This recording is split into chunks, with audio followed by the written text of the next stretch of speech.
The Addiction Podcast, Point of No Return. Hello, everyone, and welcome to the Addiction Podcast, Point of No Return. My name is Joni Siegel, and I'm the host for this podcast. Today's episode is episode number 280. My husband, Steve Siegel, is the producer for the podcast. Please remember to subscribe to the podcast wherever you listen to podcasts and give us a 5-star review so that when people search for help for addiction, we will pop up in the Google search. Also, please check out our YouTube channel by the same name, the Addiction Podcast, Point of No Return, and subscribe. Also, give us a thumbs up on our videos, and if you would like to be informed of when we have a new video going up, ring the bell. Today we have an interview with a really interesting gentleman. His name is Ray Banks. Ray was a former gang member and drug dealer. Then he became a drug user. He was a father at a very young age. His drug use caused him to hit rock bottom, and he landed in a drug rehab center. At this center, he was introduced to Restoration Ministries. Now, for over 31 years, he has been helping other men and women addicted to drugs to find a connection with God.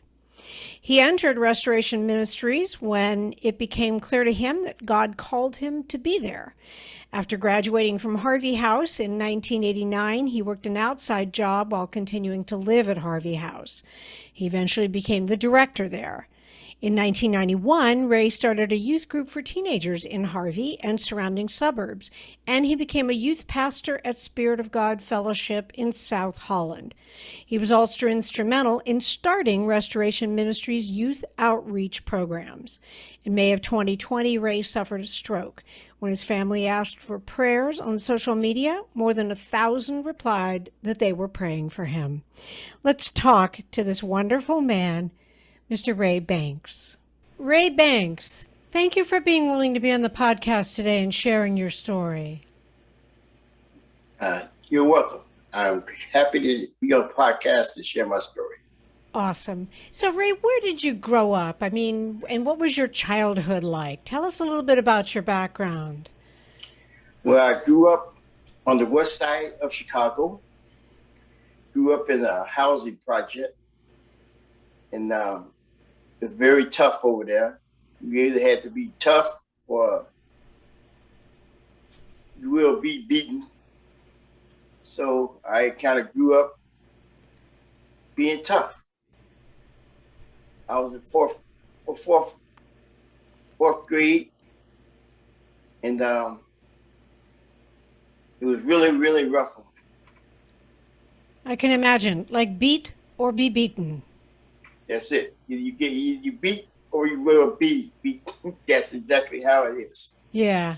Did you have brothers and sisters? Yes, I had 4 brothers and 2 sisters. Okay. We all lived over in the project in a 4-bedroom apartment.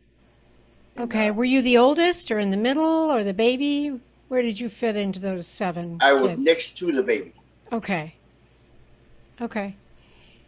So when you were young like that, were you exposed to drugs? Like, did you see people using drugs? Well, I saw people using drugs all the time. And my brothers, they all sold drugs. They were all selling drugs out of the house. Okay. And so I watched that for years, them selling drugs. But as I grew up into my teenage years, they all left the house and they all went to the beach. And then I was left alone in the house. And people kept coming by wanting to buy drugs. I knew where the drugs were, but I had never sold any drugs. So I decided drugs are right here. People got the money, I'll sell them. So, Okay. And did you try them yourself or not yet? I had tried marijuana. It was all right. Didn't like it, but it was all right. How old were you when you did marijuana, Ray? I was about 12 or 13 years old. I got marijuana from one of my teachers at school. From one of your teachers? Wow. Yeah, he would bring us all in this room, me and about 4 other friends, and he introduced us, to marijuana. Well, he thought he would introduce us to marijuana, and we go to the coat room and we'd smoke it there. And so that's how my addiction really, really got started, just by using drugs that way.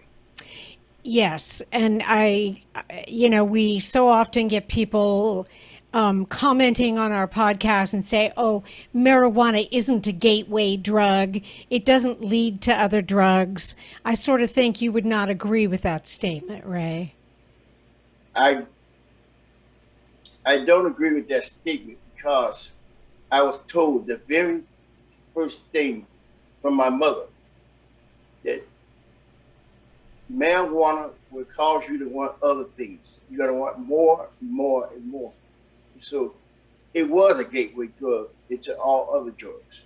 Exactly. And people argue with us about that all the time. And it's just, it's even worse today because the marijuana of today has so much more THC. But I digress a little bit. Let's get back to your story. So did you progress from marijuana into other drugs? Yeah, I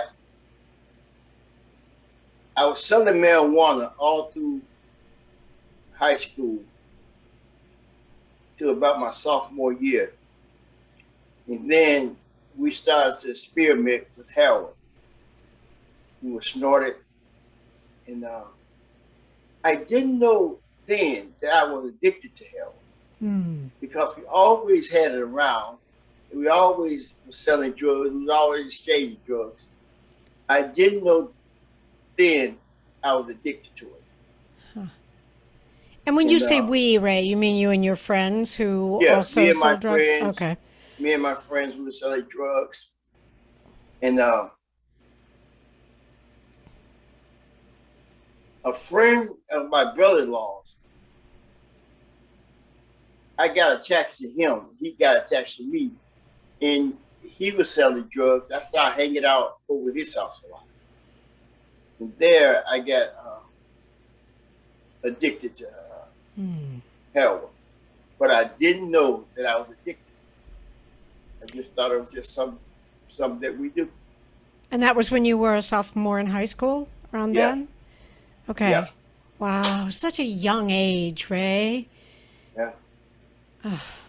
Yeah, real young. How long were you addicted to heroin? Oh, man. I say for about 17 years. And then I went into cocaine. And then life just completely got miserable then. I worked my job pretty regular and sold drugs on the side. But I had this cocaine addiction, which I thought was no problem because I always had money for cocaine. What was your job, Ray? I was a candy maker at a candy factory. Okay. For Brock's. Okay. So I go to work in the evening, get off at night, and I party all night. And then I sleep for a few hours. I go back to work. And that was my lifestyle. Okay. And, I was just going to make a funny comment is that you were fueling my addiction, which is sugar and candy. But oh, okay. Okay. So now you're doing cocaine, but you're still working. Were you married at the time? Yeah, I got married. Yeah, I got married. And did you have children? Yeah, I had children. We ended up with 4 children. Okay. Did your wife know about the cocaine? Yeah, she knew about it. And I had 4 children. My oldest girl, she didn't want to experience most of my addiction because she was always around longer. The other 2 girls, they experienced it some. And my son, he did not experience it, but he grew up knowing that something was wrong. So, yeah, people like to think that little kids aren't really aware. Like they're not going to remember what went on, and they do. Right. They know. Yeah, they know. I remember asking my daughter, what did she remember about drug addiction? And she said she remembered me giving her some money. And she remembered me coming back to borrow that money back from her. I wanted to buy more cocaine. And we laughed about it. I was dropping her off at cheerleading practice. And when I went to go pick her back up from cheerleading practice, I had the $20. I said, honey, here's that $20 that I borrowed from you years ago. And we laughed a lot about that. We laughed a whole lot about that. So, Ray, what is it that, like this podcast, we call it Point of No Return. And what we mean by that is, what was the point at which you said to yourself, I either have to get clean or I'm going to die or I'm going to end up in prison or I'm going to lose everything? What was that point for you? We was out partying one night. We did so much drugs. I don't know how much drugs we did. We did a lot. We spent about $1,200 or $1,300. And I told my cousin, man, I got to go do something. I got to get off this stuff. And I went to a drug rehabilitation center. And I told my job what was going on with me. And they said, okay, go to the drug rehabilitation center. And I went there. I stayed there for 28 days. And I thought I was going to be clean after that, but I wasn't clean after that. I went back again for 28 days. Thought I was okay, but I wasn't okay. So all this thing went on again for another few years. I'm thinking that I'm done with drugs. I want to quit drugs. And my wife, she had left me. She and my kids. And I was living in our apartment building all alone. I had no one. And I wanted to quit. I wanted to quit bad. But my wife, she went and found a drug rehabilitation center. It was a 6-month program. And she gave me the phone number. She said, go call this place. So I called them. But they said it'd be about a 6-week wait if I can get drugs in. Wow. But I have to call once a week. I don't know how I did it. But I was able to make that call.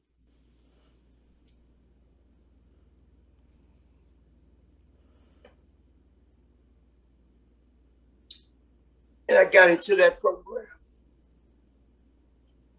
And there was a church that used to come out to the program. A church called Spirit of God Fellowship.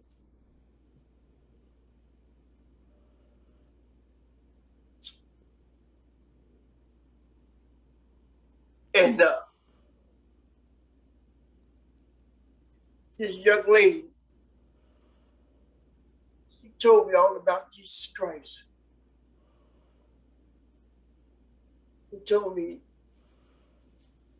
he was going to save me. And then he loved me in spite of my sin.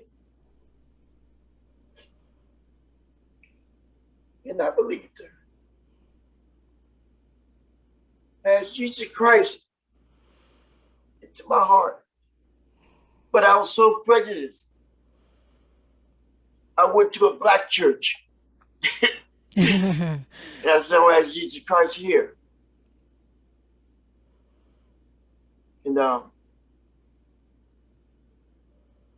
thought everything would go well there. I got out the drug rehabilitation center. My heart filled with Jesus. And about 3 weeks later, maybe 4 weeks, I don't know, I was back using drugs again. I was confused. I didn't know what was going on. But I was back using drugs again.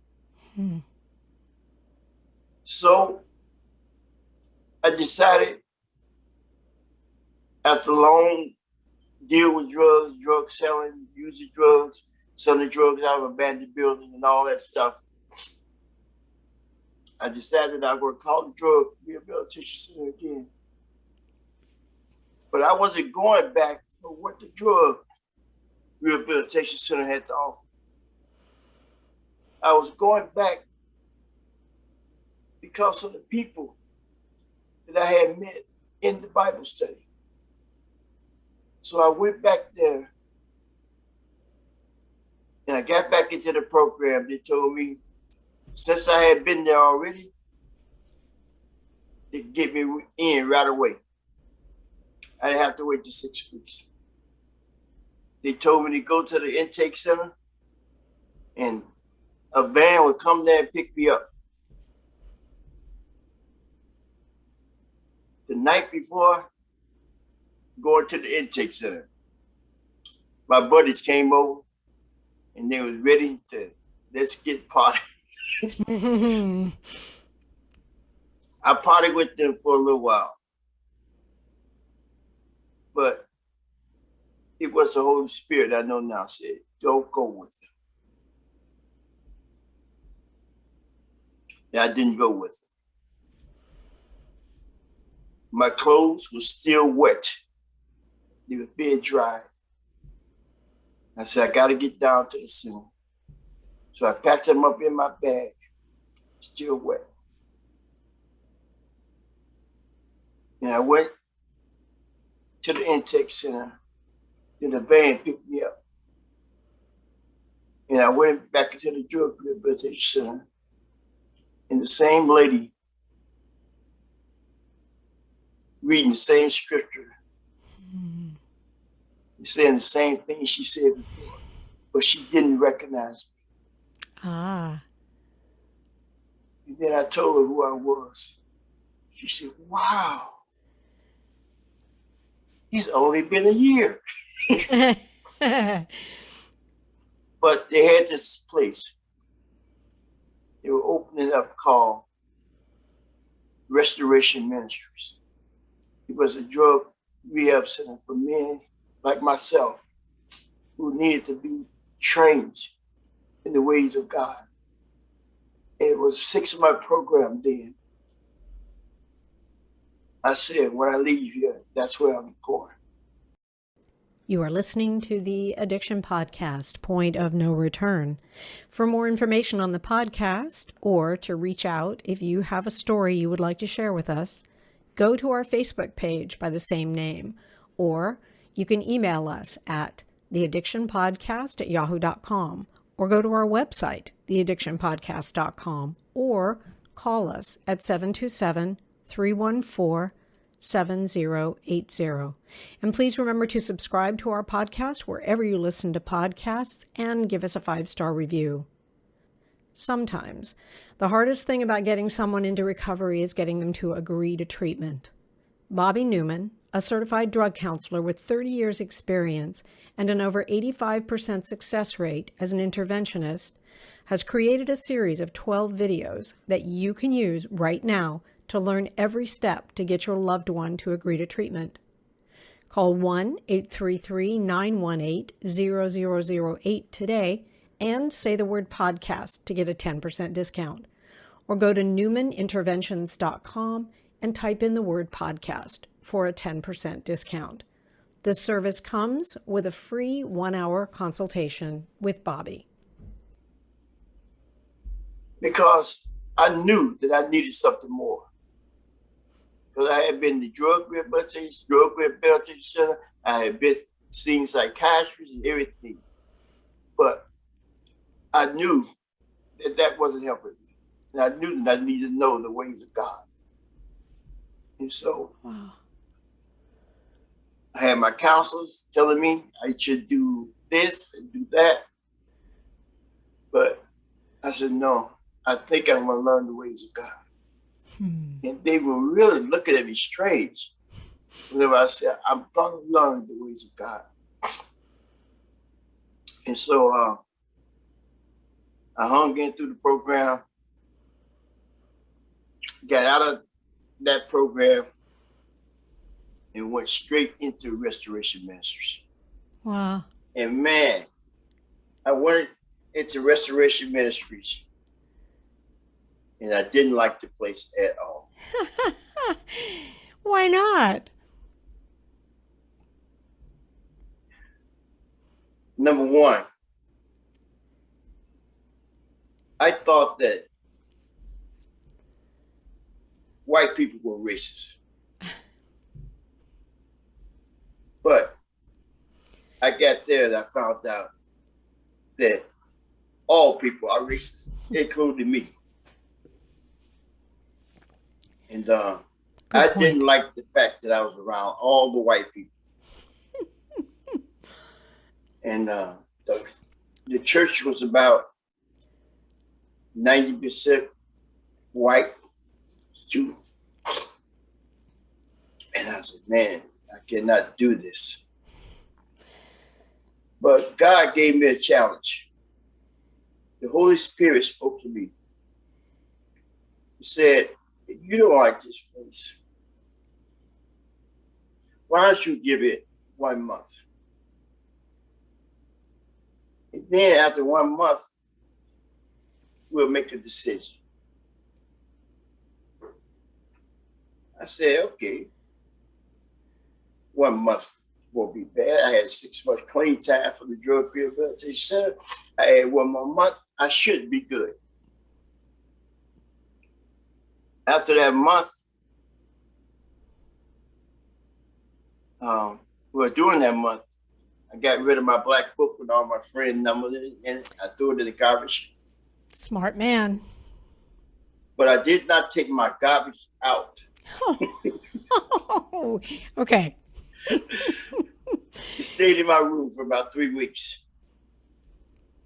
And then the Holy Spirit spoke to me again. Throw the garbage out. It was a test. Yeah. So I threw the garbage out. And that month was strict. It was really good. So I decided I'll give it another month. And so I stayed there. And I stayed there 1 month at a time. And each new month, I would say, what you going to do? You going to go? You going to stay? I said, well, things are getting good. I think I'd rather stay. And I stayed there. Now it's been 31 years. I was going to say, how long ago was that? Yeah, you definitely stayed. You know, it just really well done on staying clean and sober. And I want you to tell us about, you know, the things that you've been doing and the people that you've been helping. But I just want to validate you for doing that, you know, for getting through it and sticking it out. Well done, you. Well, the deal was that in order for me to stick it out, I listened to the people who were around me. I had no answers for my life. I listened to Dr. Sullivan, Manny Gonzalez, and all the men that placed around me. They told me what to do. And that's when I did it. I learned to submit to authority. And I learned to allow these men to wash my back and to keep me clean. And they taught me a very, very good thing. They taught me how to do the same, that I can now wash the other men's back.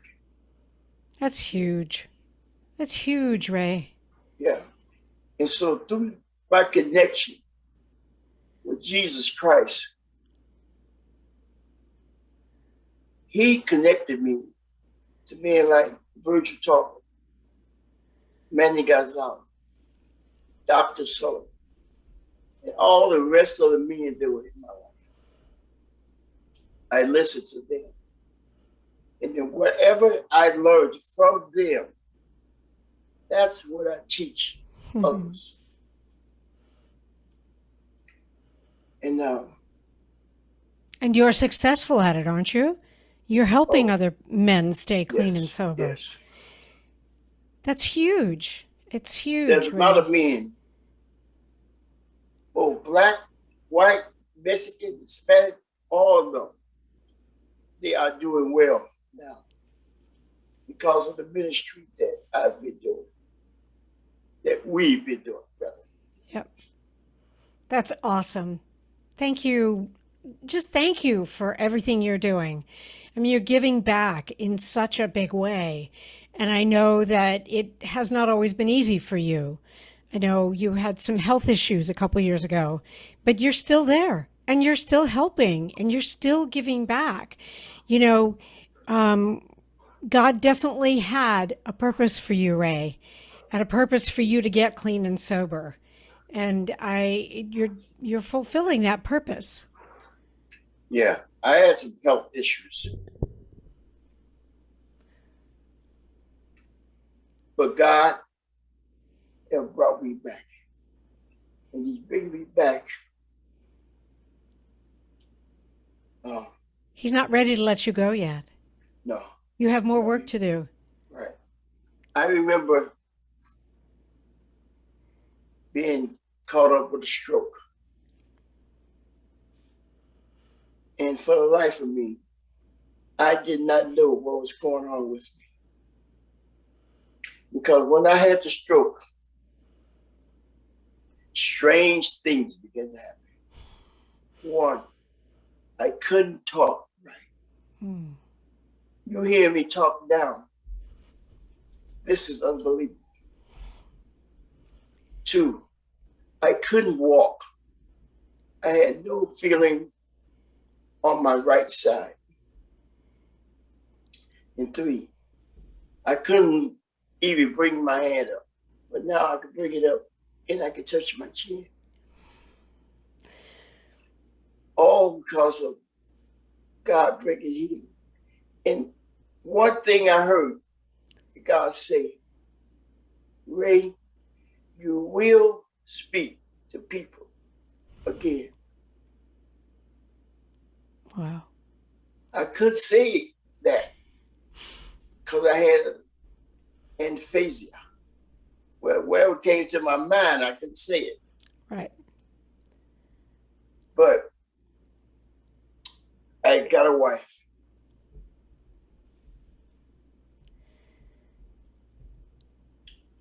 That stood by me. Smart lady.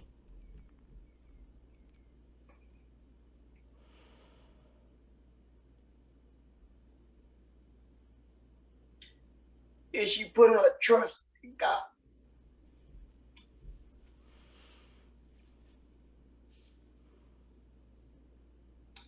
And she knew that he was healing me. And she stood by me. She was my mind because I wasn't thinking straight. She was my mouth. She knew everything that I wanted to say. She was my hands. She was my feet. She did everything. And I love her for that. I Now, can understand. And now she's my number one encourager. There you go. She's encouraged me to write a book. Oh. It'll be called 30 Days.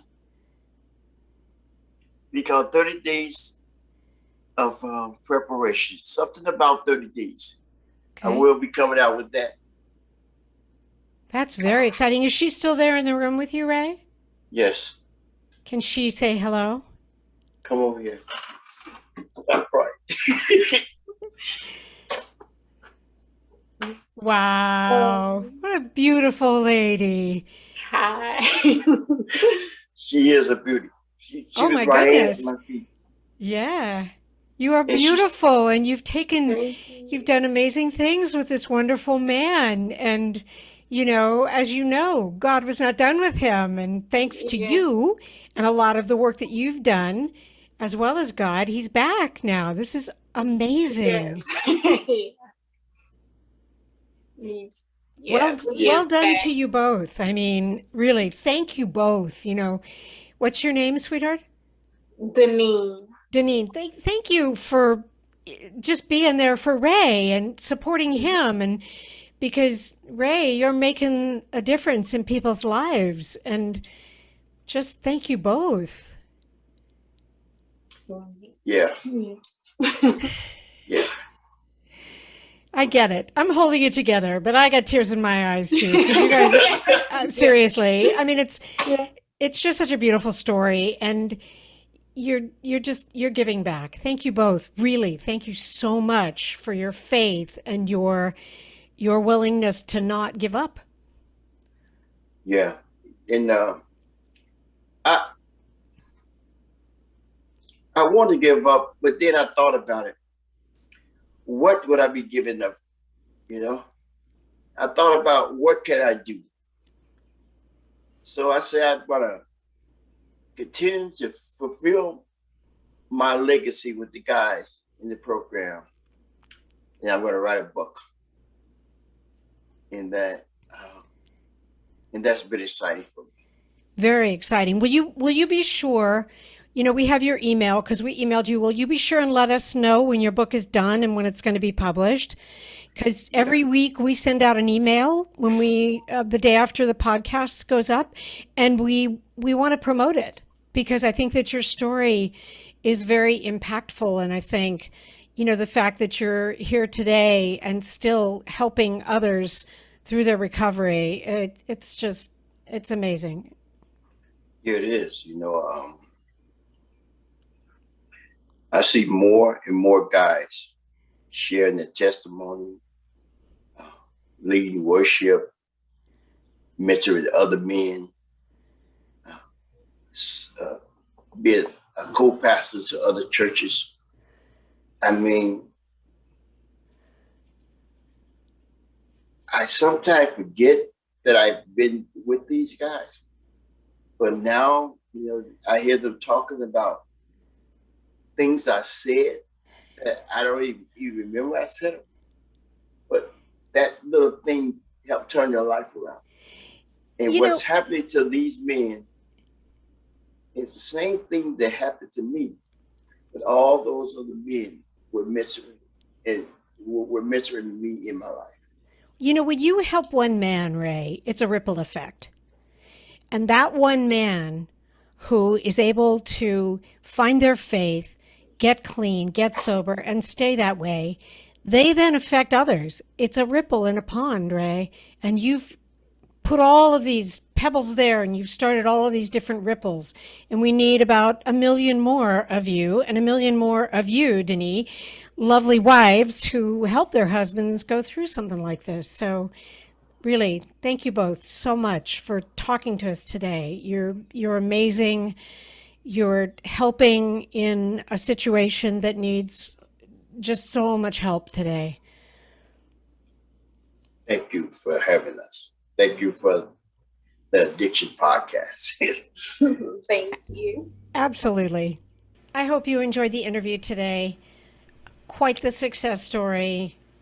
This is a gentleman who went through it all and really figured out how to give back and is giving back in a huge way. He said that the program at the Restoration Ministries can be anywhere from 12 to 18 months, which is a good thing to know. It's located at 253 East 159th Street in Harvey, Illinois, which I think is a suburb of Chicago. And the website is restorationministries.net. And if you're watching this, then I will pop it up on the screen. If you're listening, I'll give it to you one more time. It's restorationministries.net. So thank you so much for listening. If you know someone who needs treatment, drug abuse treatment, then please reach out. We've given you so many resources. And if you need more, if you still aren't sure where to go, feel free to reach out to us. Our email is theaddictionpodcast@yahoo.com. And we always answer that email. So feel free to reach out to us. Everybody have a great rest of the week. And we'll talk to you again. We'll have another interview coming right up. You have been listening to the Addiction Podcast, Point of No Return. For more information, reach out to us on Facebook or go to www.theaddictionpodcast.com. Our email is theaddictionpodcast@yahoo.com.